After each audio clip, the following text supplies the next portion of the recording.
Hello friends, स्वागत है आप सभी का हमारे चैनल क्विक स्टडी में। मैं कमल बेस्ट। इस वीडियो के माध्यम से दोस्तों आपके यहाँ पर कराऊंगा आर्मी टेक्निकल और दोस्तों एनए के महत्वपूर्ण वाले भौतिक विज्ञान के क्वेश्चन अर्थात फिजिक्स के दोस्तों आपको क्वेश्चन मिलेंगे जो आपके बार बार बहुत बार पूछे गए हैं एग्जाम में। तो इनको आप आराम से देखेंगे दोस्तों और इनको आराम से तैयार करेंगे। देखिए, शुरू करने के पहले छोटी सी एक दरख्वास्त भी करना चाहेंगे। यदि आपने हमारे चैनल को सब्सक्राइब नहीं किया दोस्तों अभी तक, तो प्लीज़ हमारे चैनल को सब्सक्राइब कीजिए और बेल आइकन को प्रेस करना ना भूलिएगा दोस्तों, ताकि हमारी वीडियोस की नोटिफिकेशन आपको प्रथम प्राप्त हो सके। तो आइए शुरू करते हैं आराम से। आप देखिए, सभी क्वेश्चन को एक कॉपी और पेन आप निकाल लेंगे दोस्तों, क्योंकि यहाँ पर आपको न्यूमेरिकल बेस भी क्वेश्चन मिलेंगे, तो उनको भी आप दोस्तों तैयार करेंगे। देखिए, पहला क्वेश्चन क्या दिखता है दोस्तों आपको। एक कार विराम से चलकर 12 सेकंड में 30 मीटर प्रति सेकंड के वेग से वेग प्राप्त कर लेती है। तो आपको बताना है उस कार का त्वरण तथा उसकी दूरी, तय की गई दूरी क्या होगी। दोस्तों यहाँ पर देखिए, आपको दिया गया है विराम से चलकर। विराम मतलब रुक के यहाँ पर चलती है दोस्तों। तो आपको यहाँ पर देखिए, विराम जब भी दिया होगा तो वहाँ पर आप मान लेंगे कोई वस्तु चली। तो ये दोस्तों विराम का मतलब u बराबर 0, मतलब आपका जो आपका इनिशियल वेलोसिटी होगी, प्रारंभिक वेग होगा, वो आपका 0 होगा। तो आपका फाइनल वेग क्या हो जाएगा दोस्तों t समय के बाद में। उसके लिए आपका न्यूटन का प्रथम नियम होता है v बराबर u प्लस at। तो यहाँ से दोस्तों आप a को निकाल लेंगे, तो आपका a बराबर आएगा दोस्तों, u आपका 0 हो गया तो आपका v अपॉन टी। तो v आपको दिया दोस्तों 30 और t आपको दिया है 12। तो भाग देंगे दोस्तों, आपको मिलेगा 2.5 मीटर प्रति सेकंड का स्क्वायर, क्योंकि आपका त्वरण का मात्रक होता है दोस्तों मीटर प्रति सेकंड का स्क्वायर। तो यहाँ पर देखिए दोस्तों, आपका 2.5 आ गया त्वरण। अब दूसरा आपको निकालना है दोस्तों क्या, तय की गई दूरी। दूरी के लिए दोस्तों आप न्यूटन का वही आपका गति का दूसरा नियम लगाएंगे दोस्तों, समीकरण लगाएंगे। वो आपकी होती है दोस्तों h बराबर u t plus 1/2 at square. अब यहाँ पर देखिए दोस्तों, आपका इनिशियल वेलोसिटी यहाँ भी आपका 0 हो जाएगी। तो ये आपका 0 हो गया, तो बचा क्या दोस्तों आपका h बराबर 1/2 at स्क्वायर। तो यहाँ से दोस्तों आपको पता है 1/2 a का मान अभी अभी आपने निकाला 2.5 और गुणा दोस्तों आपका t बराबर 12 गुणा 12। तो यहाँ से आप काटेंगे तो आपको यहाँ पर 6 मिलेगा। गुणा करने पर दोस्तों आपको 15 गुणा 12 मिलेगा, 15 इंटू 12 मिलेगा। तो गुणा करने पर दोस्तों आपको मिल जाएगा 180 मीटर। तो यहाँ पर देखिए दोस्तों, आपको दोनों ही मिल गए जो आपको पूछे गए थे। तो ऑप्शन नंबर आपका पहला वाला दिखता है 2.5 मीटर प्रति सेकंड का स्क्वायर दोस्तों आपका त्वरण होगा, 180 मीटर आपकी दूरी हो जाएगी। अगला क्वेश्चन यहाँ पर देखिए दोस्तों, एक विमा में वस्तु का वेग एवं त्वरण सदैव डैश में होता है। एक विमा मतलब दोस्तों आपका वन डायमेंशन आप कोई भी ले लें, ये ले लें या फिर आप यहाँ पर इस तरह की ले लें, तो केवल आपकी दोस्तों एक ही डायमेंशन होगी, एक ही विमा होगी। तो उसमें दोस्तों वस्तु का वेग या अथवा त्वरण दोस्तों कैसा होता है आपको बताना है, 0 कोण पर या 90 डिग्री के कोण पर या समय या सरल रेखा पर या फिर 180 के कोण पर। दोस्तों यहाँ पर देखिए, यदि आपका एक ही यहाँ पर विमा होगी तो वहाँ पर कोण का कोई मतलब ही नहीं बनता, वहाँ पर आपका सरल रेखा में होगा। तो ऑप्शन नंबर आपका सी वाला सही हो जाएगा, सरल रेखा में। और यदि दोस्तों आपकी 2 विमाएँ आती हैं या फिर आपकी 3 विमाएँ आती हैं दोस्तों, तो वहाँ पर जो वेग और त्वरण होता है दोस्तों वो आपका 0 डिग्री से लेके दोस्तों आपका 180 तक होता है। तो इसके बीच में दोस्तों आपका यहाँ पर होगा। तो ये आपको ध्यान देना है, यहाँ पर आपका वेलोसिटी या फिर आपका एक्सेलरेशन अर्थात त्वरण। अगला क्वेश्चन यहाँ पर देखिए दोस्तों, दूरी तथा विस्थापन में संबंध आपको बताना है क्या होगा। दूरी और विस्थापन में दोस्तों आपको संबंध बताना है। दूरी इज ग्रेटर देन विस्थापन, या दूरी is greater and equal to विस्थापन, या दूरी लेस एंड इक्वल टू विस्थापन, या दूरी बराबर विस्थापन। दूरी और विस्थापन का मतलब आपको पता होगा दोस्तों, दूरी आपकी सिंपल क्या होगी, 2 बिंदुओं के बीच की, सिंपल आपकी 2 बिंदुओं के बीच की माप होती है दोस्तों दूरी। और वैसे यदि आपका विस्थापन की बात करें तो आपका 2 बिंदुओं के बीच की दूरी ये भी होती है दोस्तों, विस्थापन भी। लेकिन यहाँ पर देखिए, ये आपका एक प्रकार से परिवर्तन होता है। मान लीजिए आपकी वस्तु यहाँ पर थी, तो विस्थापित करके दोस्तों आपने यहाँ पर रख दी बल लगा के, तो ये दोस्तों विस्थापन होता है। और दूरी आपको पता होगा दोस्तों अदिश है, और विस्थापन आपकी सदिश राशि है। तो दोनों में अंतर आपको पता होना चाहिए। तो डिस्प्लेसमेंट और डिस्टेंस में दोस्तों आपको रिलेशन बताना है। ये दोस्तों आपके यहाँ पर देखिए बी वाला सही हो जाएगा, दूरी is greater and equal to विस्थापन। अर्थात दोस्तों यहाँ पर देखिए दूरी बड़ी होगी या फिर बराबर होगी विस्थापन के। अगला क्वेश्चन यहाँ पर देखिए दोस्तों, निम्न में से मंदक किसे कहते हैं। मंदक किसे कहेंगे दोस्तों, ऋणात्मक वेग को कहेंगे, या ऋणात्मक त्वरण को कहेंगे, या धनात्मक वेग को कहेंगे, या धनात्मक त्वरण को कहेंगे। ये दोस्तों हम ऋणात्मक त्वरण को कहते हैं। ऑप्शन नंबर आपका बी वाला सही हो जाएगा। ऋणात्मक त्वरण मतलब दोस्तों जहाँ पर आपका वेग में परिवर्तन नीचे की ओर होता है। अर्थात दोस्तों यहाँ पर देखिए वेग में परिवर्तन होगा, लेकिन वो क्या होगा, घटते हुए क्रम में होगा दोस्तों। तो वो आपका यहाँ पर देखिए ऋणात्मक त्वरण कहलाता है, नेगेटिव एक्सेलरेशन कहलाता है। और वैसे ही दोस्तों जो आपका ऊपर को होता है वो आपका दोस्तों धनात्मक त्वरण कहलाता है। तो ये आपका ऋणात्मक हो गया दोस्तों, ये आपका धनात्मक हो गया। तो दोनों को ही पता होना चाहिए आपको। अगला क्वेश्चन यहाँ पर देखिए दोस्तों, एफपीएस पद्धति में गुरुत्वीय त्वरण जी का मान आपको बताना है क्या होगा। बहुत ही अच्छा क्वेश्चन है दोस्तों, आपको पता होगा दोस्तों। सिंपल आप यदि आप निकालते हैं एमकेएस पद्धति में देखते हैं तो वहाँ पर आपका 9.8 मीटर पर सेकंड का स्क्वायर होता है, फिर आप एसआई पद्धति में कहें। लेकिन दोस्तों यदि आपको एफपीएस पद्धति में पूछा गया है, एफ मतलब दोस्तों आपका फीट होता है, पी मतलब आपका पाउंड होता है, एस मतलब आपका सेकंड होता है। तो यहाँ पर देखिए इस वाली कंडीशन में दोस्तों क्या मान होगा आपको बताना है। 9.8 मीटर पर सेकंड का स्क्वायर होगा, या 10 मीटर पर सेकंड का स्क्वायर होगा, या 9.8 फीट पर सेकंड का स्क्वायर होगा, या फिर आपका 32 फीट पर सेकंड का स्क्वायर होगा। ये दोस्तों आपका 32 फीट पर सेकंड का स्क्वायर हो जाएगा, इससे आप याद रखेंगे दोस्तों। और यदि दोस्तों आपको मान लीजिए सीजीएस पद्धति में पूछा जाता है, सीजीएस का मतलब दोस्तों आपका सेंटीमीटर ग्राम सेकंड वाली पद्धति में, यहाँ पर देखिए दोस्तों आप मीटर को काहे में कन्वर्ट कर देंगे, सेंटीमीटर में। तो यहाँ पर आपका 980 सेंटीमीटर पर सेकंड का स्क्वायर हो जाएगा। तो ये तीनों ही आपको पता होने चाहिए, आपका सीजीएस में, या आपका एसआई पद्धति में, या फिर एमकेएस पद्धति में, और ये दोस्तों आपका यहाँ पर एफपीएस पद्धति में। अगला क्वेश्चन यहाँ पर देखिए दोस्तों, 8 किलोग्राम की एक वस्तु को 2.5 मीटर की ऊंचाई तक ले जाने में किया गया कार्य आपको बताना है। सिंपल है दोस्तों, आपको पता होगा कार्य बराबर क्या होता है। कार्य अर्थात वर्क बराबर दोस्तों आपका होता है बल गुणा विस्थापन, F D S cos of theta आप करते हैं। लेकिन यहाँ पर देखिए दोस्तों आपका जब ऊपर ले जा रहा है तो वहाँ पर दोस्तों आप थीटा को क्या मान लेंगे, 0 मान लेते हैं, कोई कोड यहाँ पर नहीं बनेगा। तो बल गुणा विस्थापन, और बल बराबर दोस्तों आपको पता होगा न्यूटन के नियम से दोस्तों एफ बराबर एम ए होता है, और गुणा दोस्तों आपका एस मतलब आपका विस्थापन हो गया।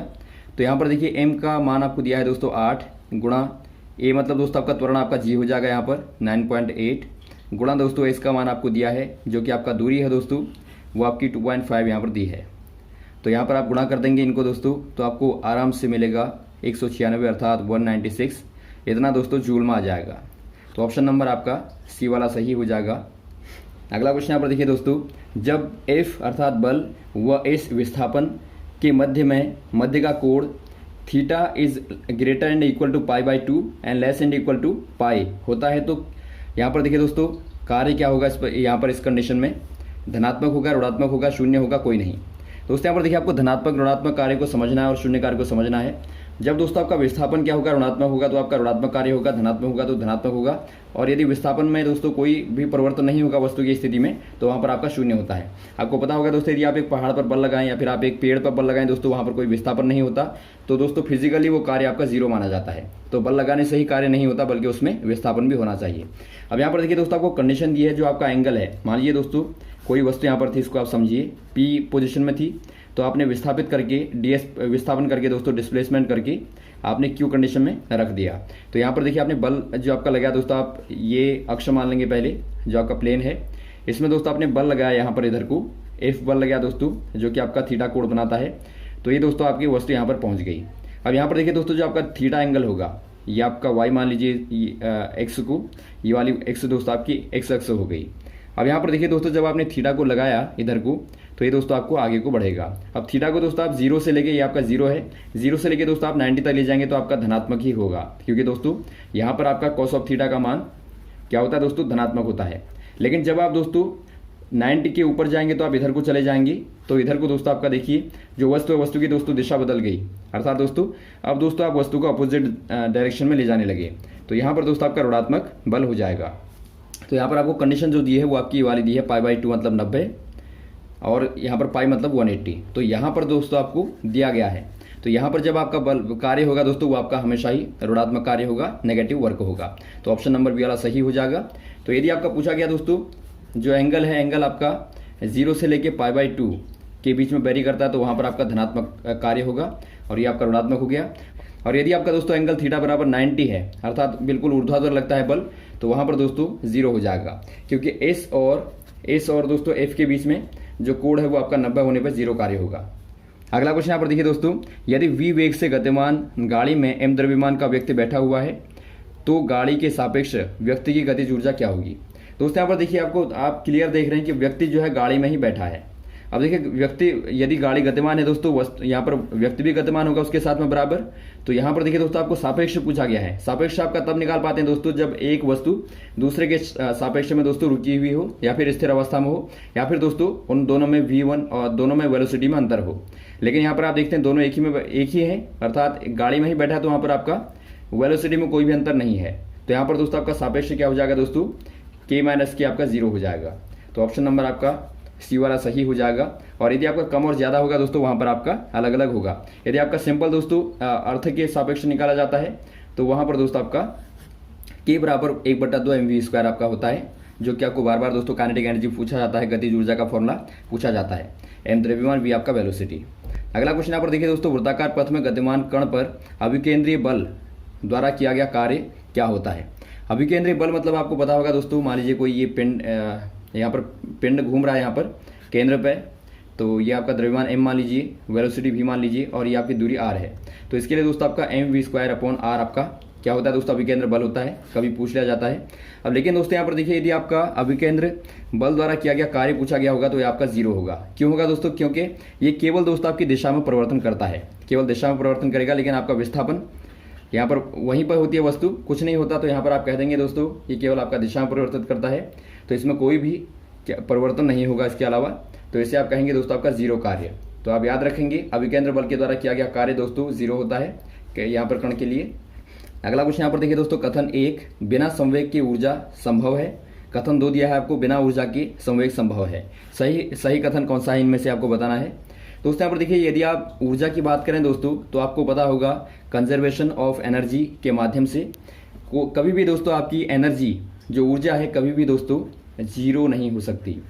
ये कभी संभव नहीं है दोस्तों, पॉसिबल नहीं है कि आपकी ऊर्जा 0 हो जाए, क्योंकि दोस्तों आपकी ऊर्जा को यदि आप गतिज से बदलेंगे तो आपकी स्थितिज में कन्वर्ट हो जाएगी, स्थितिज को बदलेंगे तो आपकी गतिज में कन्वर्ट हो जाएगी, और वैसे दोस्तों आपकी रासायनिक में या फिर अलग अलग प्रकार की फॉर्म में दोस्तों केवल बदल जाएगी, लेकिन 0 कभी भी नहीं होगी। अब यहाँ पर देखिए दोस्तों, बिना संवेग के दोस्तों ऊर्जा संभव है, बिल्कुल है, क्योंकि आपका दोस्तों संवेग नहीं होगा। जब दोस्तों आपकी गतिज ऊर्जा नहीं होगी तो वस्तु दोस्तों विराम में रहेगी, और विराम में रहने पर आपको पता होगा क्या होती है दोस्तों, mgh होती है, अर्थात स्थितिज ऊर्जा वहां पर होती है दोस्तों, पोटेंशियल एनर्जी के फॉर्म में होती है। और जब आप पोटेंशियल को बदलेंगे तो आपकी गतिमान होगी, तो आपकी दोस्तों काइनेटिक में कन्वर्ट हो जाएगी। लेकिन दोस्तों यदि आप बात करें कि संवेग की, तो बिना ऊर्जा के संवेग संभव नहीं होगा। ये आपका गलत है दोस्तों, क्योंकि जब आप दोस्तों वस्तु में बल लगाएंगे और गतिमान करेंगे दोस्तों उसे, तभी वो क्या होगी दोस्तों, संवेग उसमें प्राप्त होगा, क्योंकि आपको पता होगा संवेग बराबर mv होता है, द्रव्यमान गुणा वेग होता है। तो यहाँ पर दोस्तों आपका कौन सा हो जाएगा, कथन 1 आपका सही है, तो ऑप्शन नंबर आपका ए वाला सही हो जाएगा। अगला क्वेश्चन यहाँ पर देखिए दोस्तों, 1 ev इलेक्ट्रॉन वोल्ट तथा जूल में संबंध क्या होगा। दोस्तों यहाँ पर देखिए ev क्या है दोस्तों, इलेक्ट्रॉन वोल्ट क्या है, एक प्रकार से गतिज ऊर्जा का ही मात्रक होता है दोस्तों, जूल भी आपका ऊर्जा का मात्रक होता है। अब यहाँ पर देखिए दोस्तों आपको दोनों में संबंध बताना है। 1 ev बराबर 9.8 जूल होगा, या 1 ev बराबर 1.6 इंटू 10⁻⁻19 जूल होगा, या 1 ev बराबर 9.1 इंटू 10⁻31 जूल होगा, या फिर कोई नहीं। ये दोस्तों आपका यहाँ पर देखिए ev का मतलब दोस्तों आपका यहाँ पर देखिए एक आवेश के द्वारा किया गया जो कार्य होता है दोस्तों, वो उस यहाँ पर इलेक्ट्रॉन के आवेश के बराबर होता है। तो आवेश आपको पता होगा E बराबर कितना होता है, 1.6 इंटू 10⁻⁻19 होता है, इतना कूलाम होता है। तो कार्य जो होगा दोस्तों आपका 1 ev बराबर हो जाएगा, ev मतलब आपका इलेक्ट्रॉन वोल्ट होता है, बराबर आपका 1.6 इंटू 10⁻⁻19 जूल। तो ऑप्शन नंबर बी वाला आपका सही हो जाएगा। अगला क्वेश्चन यहाँ पर देखिए दोस्तों, तोप से दागा गया गोला ऊपर जाकर वायु में फट जाता है, संवेग तथा गतिज ऊर्जा में क्या परिवर्तन होगा। संवेग संरक्षित, गतिज ऊर्जा 0, या फिर गतिज ऊर्जा बढ़ेगी, संवेग संरक्षित रहेगा, या गतिज ऊर्जा 0 और संवेग भी 0, या फिर कोई नहीं। ये दोस्तों आपके यहाँ पर देखिए गतिज ऊर्जा बढ़ जाएगी दोस्तों। क्यों बढ़ जाएगी, जब आप ऊपर को यहाँ पर गोले को दागेंगे तो वहाँ पर देखिए दोस्तों जो आपका गोला होगा वो फटेगा, तो गोले के अंदर जो आपका मटेरियल है दोस्तों वो आपका रासायनिक ऊर्जा है, रासायनिक ऊर्जा आपकी बाहर आएगी दोस्तों अंदर से। तो वहाँ पर देखिए गतिज ऊर्जा तो पहले से है ही, तो वहाँ पर दोस्तों आपकी रासायनिक ऊर्जा भी मिल जाएगी। तो आपकी दोनों ही दोस्तों काय में कन्वर्ट होंगी, गतिज ऊर्जा में कन्वर्ट होंगी। तो इससे दोस्तों आपका गतिज ऊर्जा का मान बढ़ जाएगा। तो ये आपकी कंडीशन होगी पहली वाली। और दूसरा दोस्तों आपका संवेग जो है वो आपका संरक्षित रहेगा, क्योंकि दोस्तों लगातार गतिमान है एक प्रकार से दोस्तों। तो यहाँ पर आपका संवेग क्या है, मोमेंटम आपका कंजर्व रहेगा। तो बी वाला आपका सही हो जाएगा। अगला क्वेश्चन यहाँ पर देखिए दोस्तों, घड़ी में चाबी भरने पर स्प्रिंग में कौन सी वाली ऊर्जा संचित होती है। आपको पता होगा दोस्तों, जब आप चाबी भरते हैं एक घड़ी में तो उसमें दोस्तों क्या होता है, उसमें लगातार वो स्प्रिंग में दोस्तों एक प्रकार से सिमटती रहती है। तो ये किस प्रकार से ऊर्जा में कन्वर्ट होती है आपको बताना है, गतिज ऊर्जा में, प्रत्यास्थ स्थितिज ऊर्जा में, या रासायनिक ऊर्जा में, या फिर कोई नहीं। ये दोस्तों आपकी प्रत्यास्थ स्थितिज ऊर्जा में कन्वर्ट होती है। प्रत्यास्थ का मतलब दोस्तों आप यहाँ पर देखिए आपका एक प्रकार से दोस्तों आपकी इलास्टिक पोटेंशियल होगी। क्योंकि इलास्टिक पोटेंशियल आप क्यों कहते हैं, क्योंकि दोस्तों दोबारा से यदि आप छोड़ देंगे तो दोबारा से दोस्तों गतिमान हो जाएगी। अर्थात आप स्प्रिंग को दबाते हैं दोस्तों तो छोड़ने पर दोबारा से आ जाएगी, तो इसी को आप इलास्टिक पोटेंशियल कहेंगे। तो आपकी ऑप्शन नंबर बी वाला सही हो जाएगा। और जब दोस्तों गतिमान में चलेगी दोस्तों तो दोबारा से काहे में कन्वर्ट हो जाएगी, गतिज ऊर्जा में बदल जाएगी। तो ये क्रिया आपकी होती है। तो ये रहे दोस्तों आपके महत्वपूर्ण क्वेश्चन जो आपने यहाँ पर देखे, उम्मीद आपको अच्छे लगे होंगे। और भी इस प्रकार के क्वेश्चन को दोस्तों आपको लगातार बताते रहेंगे, हमारे साथ भी बने रहेगा। और वीडियो आपको अच्छा लगा हो दोस्तों आप जरूर लाइक करें, शेयर करें, कोई कंफ्यूजन हो तो कमेंट करें। Okay, thanks. जय हिंद, जय भारत।